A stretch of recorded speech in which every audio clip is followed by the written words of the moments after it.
In 1968, Dr. King was assassinated and Chicago was set ablaze. McDonald's franchises sat empty and they needed a plan. Operation Breadbasket had one.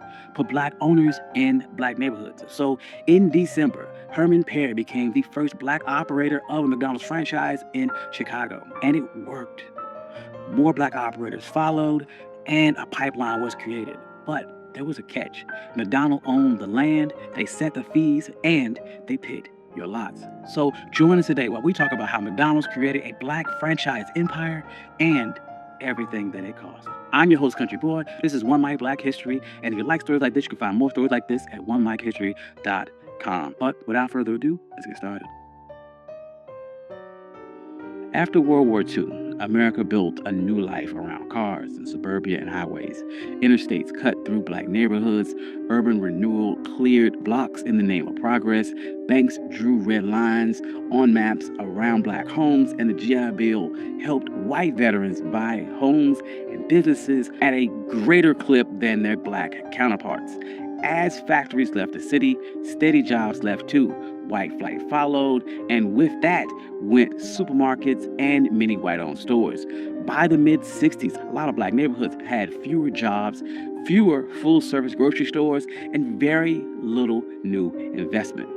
During this same time, franchisees loved this new America. They had simple menus, fast service, and big parking lots off the highway. Chains like Holiday Inn, Hojo, and new burger brands were built for drivers and suburbia. So in 1956, McDonald's finance chief Harry Sunborn created the Franchise Realty Company. The company would own the land and the building, and operators would run the store, pay a fee, and rent. That meant steady profits for McDonald's even when the store struggled. Most of the risk sat with the owner. Training got standardized at Hamburger University, and ads were funded through a national pool of operators. The model was simple, tight, and built to scale. So black consumers and leaders weren't silent. Since the 1930s, don't buy where you can't work turned shopping into leverage. The Civil Rights Act of 1964 opened lunch counters, but it didn't open bank vaults. In Chicago, Operation Breadbasket used selective patronage to push grocers, bottlers, and phone companies to hire black workers, place contracts with black firms, and deposits in black banks. Johnson Publishing, Ebony, and Chet featured black buying power and sold the vision of how to reach it. The Kerner Commission in 1960 told the country that America was moving towards two separate societies and called out the media for how it pictured black life. Then came April of 1968, and Dr. King was assassinated. Cities erupted. In Chicago, some of its white McDonald's franchisees and workers didn't return. The stores sat dark. McDonald's leaders met with Operation Breadbasket tied to the Southern Christian Leadership Conference. Local leaders said, if you want trust here, the owners must be black.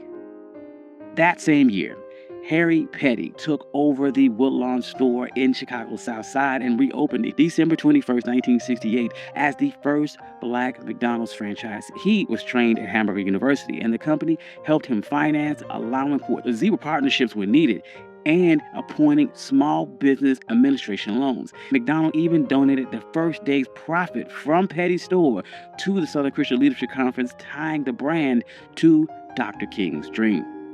Petty did well. A pipeline formed. McDonald's set high priority plan and launched a 50 by 2 program to launch 50 stores ran by people of color within 2 years. They opened a satellite version of Hamburger University classroom on the South Side, so new owners didn't have to travel all the way to Oak Brook, Illinois. Black owners began to meet, and they formalized in 1972 the National Black McDonald's Operators Association. One member called the group both the NAACP and the Southern Christian Leadership Conference for Black operators.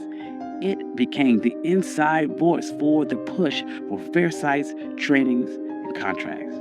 And on the ground, the stores mattered. Black store owners hired locally, sponsored schools and church events, and even supported scholarships. They called it goodwill, and McDonald's executives said that it was cheaper than advertising. Real estate helped too. After the late 1960s uprising, many black neighborhoods became cheap. Between 1968 and 1972, the land values in those areas fell roughly 30% on average. So McDonald's could buy low, build fast, collect rent and fees as their sales grew. So the black owners would then begin demanding better ads.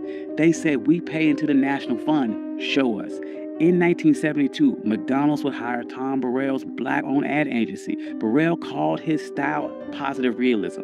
It showed regular black life with pride after church, little league nights, grandparents and grandkids, not stereotypes and not pity. It would have lines like, "So good to have around," and "Get down with something good" at McDonald's. And those landed better than "You deserve a break today," which didn't fit with the lives of people who rarely had a break. Research showed this rose the brand's image, and dollars shifted to Ebony and Jet and black radio, and black artists and models and researchers like Viewpoint got paid to shape the black image. Then civil rights groups would push further.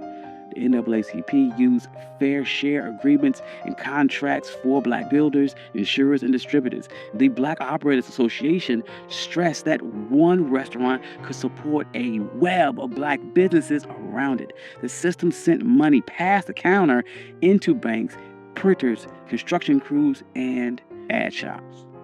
However, in that fine print, McDonald's kept the land.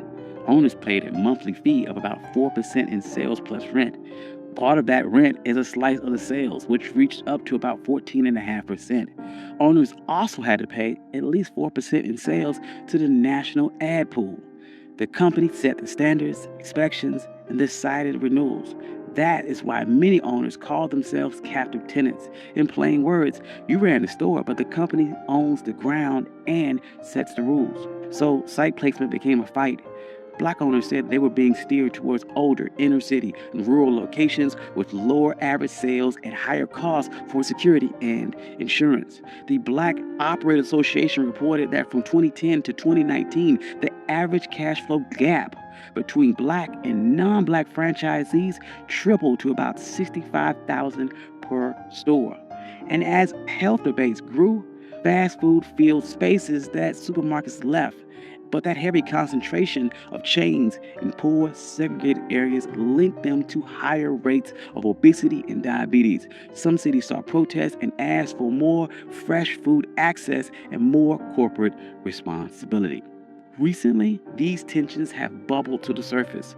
Dozens of former black franchisees and some black executives have sued, saying that the system is biased. Herb Washington, a former black ball player, said that he was steered towards weaker markets. McDonald's would purchase his 13 stores for $33.5 million. And it was during this time that black franchisees fell from about 400 in 1998 to just 200 today, even as McDonald's doubled its total franchisees worldwide. So why does any of this matter? McDonald's opened up a real pathway to black ownership and middle-class jobs when other industries stayed closed. In the late 2000s, black McDonald's stores reported more than $2 billion in sales. Company leaders said that McDonald's has created more black millionaires than any other corporation. And the ad shift put black families on national TV like it had always been that way. Yet outcomes are uneven. The same real estate and corporate power that made the model work also put a ceiling on it. It set the door and the deal at the same time. Big brands can push capital, contracts, and images to black communities fast. But if the company owns the land and sets the fees and chooses the sites, your success rides on their map. So let's be clear. McDonald's did the math. And after 1969, land got cheaper. The company owned the dirt and collected the rent and fees no matter who ran that store. Installing black owners protected their assets, rebuilt sales, and won goodwill. Moving ad dollars to black media reached customers other brands were ignoring. And hiring black suppliers kept the system running. Every choice they made followed their balance sheet. And this doesn't erase the good. Black franchisees built real businesses. They hired neighbors and funded scholarships. And Burrell's ads show black life on national TV. both things can be true. But if we want real ownership, we got to follow the money. Who owns the land under the store? Who owns the corners? Which banks write the loans? Which agencies control the ad budget? And which suppliers get the contracts? These are the answers that decide whether a franchise is built on freedom or just rented. Thank you. This has been One My Black History. I'm your host, Country Boy, and this is how McDonald's built a black franchise empire.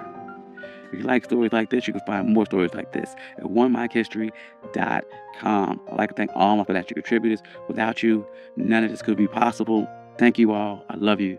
Peace.